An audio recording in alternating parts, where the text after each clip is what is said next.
Hey, my name is Eric. Welcome to my channel. If you like any of this information, go ahead and hit the follow and like and subscribe button. It's greatly appreciated. But today I'm talking about Webull, the Webull platform, and how to indicators that you could use to, if you're a beginner trader, that could help you out on when to buy, when to sell. Um, Remember, this is all educational advice that I'm giving you, and always make sure you paper trade all strategies that you hear online or from anybody else. And let's get to it. The thing I like about Webull is they have a mobile app that's very easy to use. I've never had trouble with trades. They always go through. It's easy to look at. It's easy to operate. Um, and also the platforms, their charts are pretty easy to read too. They're a little bit stranger than trading. They're a little bit different than TradingView, but all things are just a little bit different, but still nice. You got your watch list, and you've got this. Of course, I've got settings already up, just like I had on my TradingView account, which is free. Of course, Webull is not free. I believe it would cost you $1. You'd have to put $1 into an account. I believe that's the minimum. Uh, and then you would, for $1, you'd get all these settings. Don't quote me on that, but I believe, yeah, you could open an account for $1, and get all these, which is pretty nice if you're a beginner. So I got the MACD at the bottom, and I got the RSI in here. I can have a whole bunch of all these indicators. TradingView free version is nice, and I like the setup and everything, but you only get so many indicators you can put on there, and you know if you would want to see a bunch of indicators, you have to basically pay, and it's it's 19.99. I don't know what the price is per se, but $1 is cheaper than paying a monthly fee. So let's see. You can see I got my 9 just like on TradingView. The yellow is my 20, the blue is my 50, and the white line is 180. But these are the ones that can help you out if you're brand new. They are right up here. This one is called Super Trend.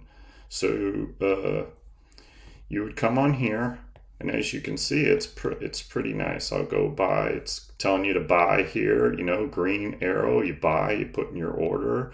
Do. This is pretty nice. This is McDonald's stock. And then, boom, it hits here. So you would have bought at, if you follow the thing, you would have bought at 259 and sold at. It was telling you, you may have got out a little late because it did take a big dive. You would have pulled out at 293, so you would have made pretty nice profit. 40 is that $40, almost $40, $30 per share, $30 to $40 per share. So that's pretty nice. So there are some instances that it doesn't work too well, but that's why you have all these other indicators.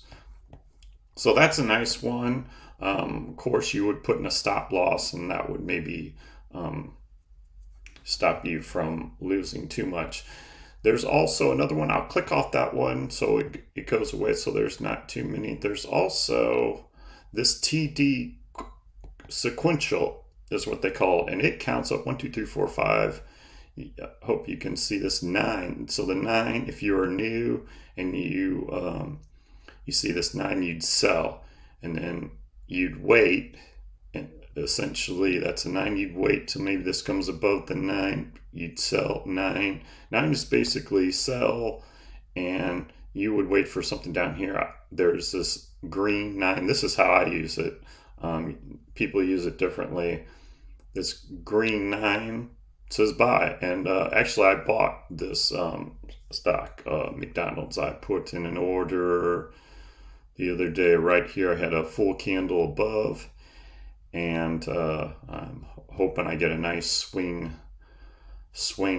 out of this. Right now it looks like it's going in my favor, but you never know with the market. I'm playing the probabilities. And so, yeah, that's what they are: the TD sequential and the super trend. You got the TD essential. The super trend is very beneficial, I think, for people that are beginning traders. So, and where you find those is right in here. You got your indicators up here, and you would just scroll through here. There's the MACD, but they're all in here in alphabetical order. You gotta scroll through some, but there's the EMA, there's MA, and then right here you got the super trend and the TD sequential. I would definitely use TD sequential is a little bit more technical for the beginner trader, but definitely look at the MACD, and I would definitely trade off the MACD as a beginner, and also using the RSI, because you want to get a good deal. You don't want to buy when it's above 70 and it's oversold. You want to try to get a deal here. Technically you'd want to buy closer to 30 as you can. Under 30, you're kind of playing with fire because it could stay under there for a long time, and then you're watching the MACD to see if it's crossing right now. I'm hoping we get a lot of volume here and it pumps the price up. But you play the probabilities with stocks, and you go off I go off of indicators. I don't go off news, and it serves me pretty well. And so, yeah, that's it. We got the super trend, the MACD, and the RSI, and Webull. That's it in a nutshell. And I'm gonna leave it here before this video goes too long. But as always, thanks for watching my video. And if you find this useful, hit the like and subscribe button. I will see you on the next one. I hope you have a great day.